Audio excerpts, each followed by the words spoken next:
فاتحہ کرنے کا طریقہ ہے، اس میں بہت مختصر اور ایک دم شارٹ کٹ کے میں نے لکھا ہے جس سے آپ لوگوں کے لیے آسانی رہے گی۔ فاتحہ کرنے کا آسان طریقہ یہ ہے کہ سب سے پہلے 3 بار درود شریف پڑھیں، پھر اعوذ باللہ اور بسم اللہ پڑھ کر سورہ فاتحہ 1 بار پڑھیں، پھر 3 بار سورہ اخلاص پڑھیں۔ کیا 3 بار سورہ اخلاص پڑھیں گے؟ اس کے بعد پھر آپ کو 3 بار درود شریف پڑھنا ہے۔ یاد رکھیے کہ ایصال ثواب آپ 1 سورت پڑھیں گے تو اس کا ثواب پہنچے گا، 2-3 پڑھیں گے اس کا ثواب پہنچے گا۔ اس لیے آپ کو اگر زیادہ نہیں معلوم ہے تو آپ صرف 1 بار الحمد اور 3 بار سورہ اخلاص پڑھ کے آپ اس کا ایصال ثواب اپنے مرحومین کو پہنچا سکتے ہیں۔ پھر اس کے بعد آپ کو طریقہ بتایا گیا ہے کہ یا اللہ ہم نے جو کچھ ذکر خیر کیا، اعمال صالحہ کیا، ان سب کا ثواب۔ اب اگر وہاں پہ شیرینی وغیرہ ہے تو اس نہ اور کہنے کہ شیرینی وغیرہ موجود ہو تو اتنا اور کہیں کہ اس شیرینی خوشبو کا ثواب۔ مولا کھانا میں سب آ گئے، شیرینی میں کھانا ہے، خرما ہے، جلیبی ہے، پکوڑی ہے، سموسہ ہے، جو کچھ بھی ہے ان سب کا ثواب آپ اپنے مرحومین کو بخش سکتے ہیں۔ پھر اس کے بعد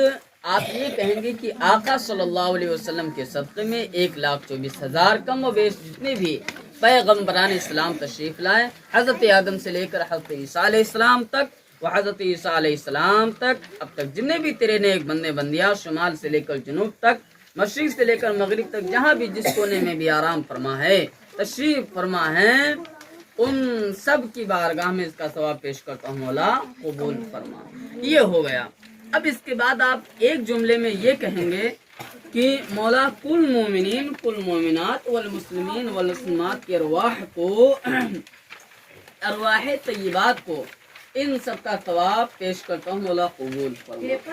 پھر اب آپ نے کل مومنین اور کل مومنات کہہ دیا اور والمسلمین والمسلمات کہہ دیا، تو اس میں سب حضرت آدم سے لے کر اور اب تک جتنے بھی نیک بندے بندیاں جو بھی مرحومین ہیں سب اس میں آ گئے۔ اب آپ کو اگر کسی خاص بزرگ کے نام فاتحہ کرنا ہو تو ان کا نام لے لے، جیسے کہ غوث اعظم رضی اللہ تعالیٰ عنہ کے نام فاتحہ کرنا ہو تو اس طرح کہیں کہ خاص کر ان سب کا ثواب غوث اعظم رضی اللہ تعالیٰ عنہ کی بارگاہ میں پیش کرتا ہوں، مولا قبول فرما۔ پھر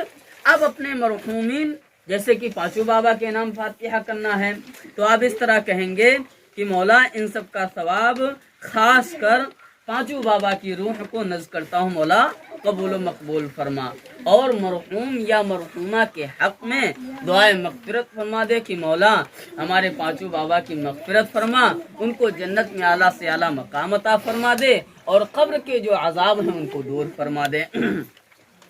پھر بہت سے لوگ قرآن خوانی خیر و برکت کے لیے دعا کرواتے ہیں، تو وہاں پہ آپ اگر خیر و برکت کی فاتحہ ہے تو خیر و برکت کے لیے فاتحہ خوانی ہو تو وہاں پر خیر و برکت کی دعا کریں، پھر اس کے بعد برحمتک یا ارحم الراحمین کہہ کے سر منہ پہ اپنے ہاتھ پھیر لیں۔ اور جو ہماری بچیاں ہیں ماشاءاللہ پڑھنے والی جامعہ نوریہ میں، تو ان سب کو میں ایک مسئلے سے بھی آگاہ کر رہا ہوں کہ جس طرح یہ بچے یہ جو ہیں یہ فاتحہ دے سکتے ہیں، اسی طرح تم لوگ بھی فاتحہ دے سکتی ہو۔ اس میں مسئلہ بھی لکھا ہوا ہے کہ جس طرح مرد کے لیے فاتحہ دینا جائز ہے اسی طرح عورت کے لیے بھی فاتحہ دینا جائز ہے، یعنی عورتیں بھی فاتحہ دے سکتی ہیں۔ عورتوں اب عورت میں آ گیا مؤنث، اب چاہے وہ لڑکی ہو، دادی ہو، نانی ہو، کچھ بھی ہو وہ فاتحہ دے سکتی ہے۔ فتاوی بحر العلوم جلد نمبر 2 صفحہ نمبر 27۔